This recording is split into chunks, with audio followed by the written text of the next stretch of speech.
The grand federal courthouse towered over Washington, casting long shadows over the gathered reporters.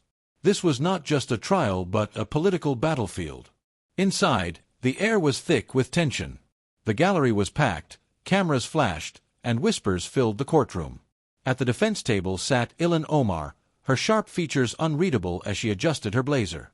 A firebrand congresswoman known for her controversial views on the justice system, she now faced accusations of manipulating immigration laws, undermining federal judges, and inciting division.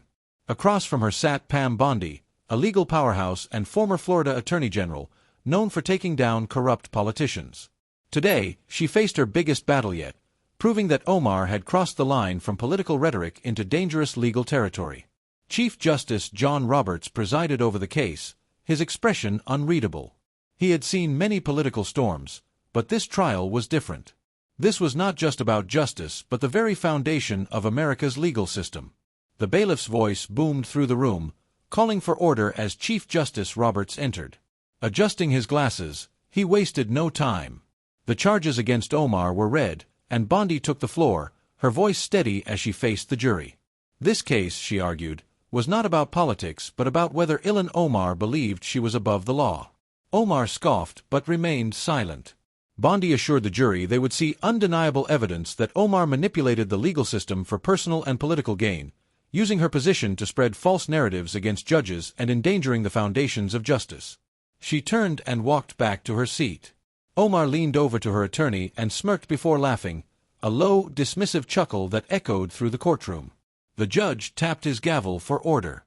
The defense took the floor, presenting the case as a politically motivated attack against a strong woman of color challenging the system. Omar's attorney argued that she was not on trial for breaking the law but for calling out corruption. The establishment, he said, wanted to silence her. He urged the jury to reject this witch hunt. The first witness called by the prosecution was Judge Tanya Chutkan. A respected federal judge, she had ruled against Omar in several cases and had become a target of vicious attacks.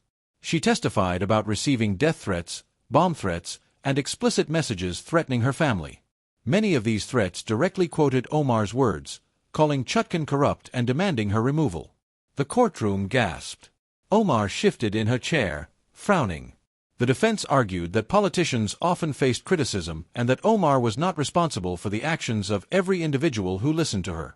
The next witness, Judge Juan Merchan, revealed that after ruling against Omar, his family's private information was leaked online.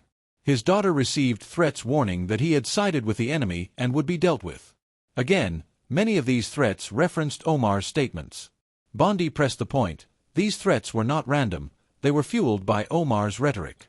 The defense countered that every politician faced scrutiny and that Omar should not be held accountable for the actions of extremists. Congressman Adam Kinzinger took the stand. A Republican who had broken with his party, Kinzinger testified that after criticizing Omar, he and his family received death threats. Some of these threats quoted her speeches directly, portraying him as a traitor to justice. The defense dismissed this as part of the rough nature of politics, but Kinzinger pushed back. There was a difference, he argued, between disagreement and inciting violence. Omar, he said, knew exactly what she was doing. Bondi then introduced a confidential memo from Omar's inner circle. The document revealed that her team was aware of the violent reactions her statements provoked. Instead of addressing it, they chose to strategize around it. Omar's smirk vanished as the memo was read aloud, exposing her knowledge and refusal to intervene. The next day, Michael Cohen took the stand. A former Trump lawyer, Cohen explained how politicians often used inflammatory rhetoric to stir up anger while keeping their hands clean.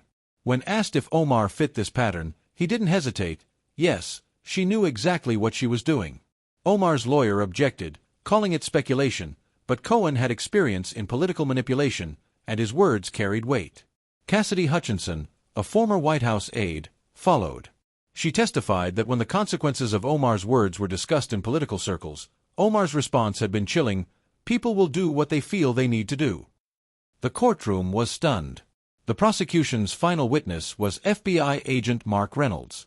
He revealed that threats against federal judges were traced back to individuals who had attended Omar's rallies or engaged with her content.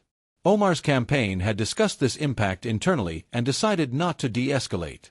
The final bombshell, financial transactions linked to accounts that harassed judges and political opponents.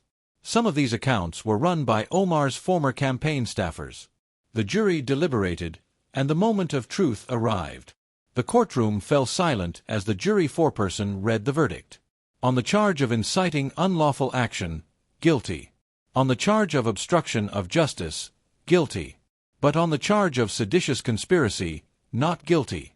Gasps filled the courtroom. Omar's expression shifted from defiance to shock. She shot to her feet, calling the trial a sham, but the damage was done. Outside the courthouse, chaos erupted. Protesters clashed in the streets. Reporters swarmed Bondi, asking for a statement. She remained calm. Justice was served today. No one is above the law. The political fallout was immediate. The Democratic Party was in crisis. Some progressives rallied behind Omar, but moderates distanced themselves. Behind closed doors, party strategists made a decision: Omar was toxic. She was stripped of her committee roles, and calls for her resignation grew louder. Even the White House kept its response vague, signaling that she was on her own. Omar fought back, appearing on MSNBC, calling the trial a political attack. Her supporters flooded social media with hashtags, but the damage was done. A poll showed her favorability among Democrats had plummeted. Donors withdrew support. The final blow came when House leadership met and decided Omar had to go. A week later, it was official. The Democratic Party expelled Ilhan Omar. Her career was over. Pam Bondi, on the other hand, emerged victorious. She was hailed as a national hero, praised by conservatives and moderates alike. Media networks invited her on every major platform. Political analysts speculated about her future. Some even floated her name as a potential presidential candidate. As she stood on the courthouse steps, watching the nation's reaction, Bondi allowed herself a small smile. She had done what no one thought possible. She had brought down Ilhan Omar. And Washington would never be the same.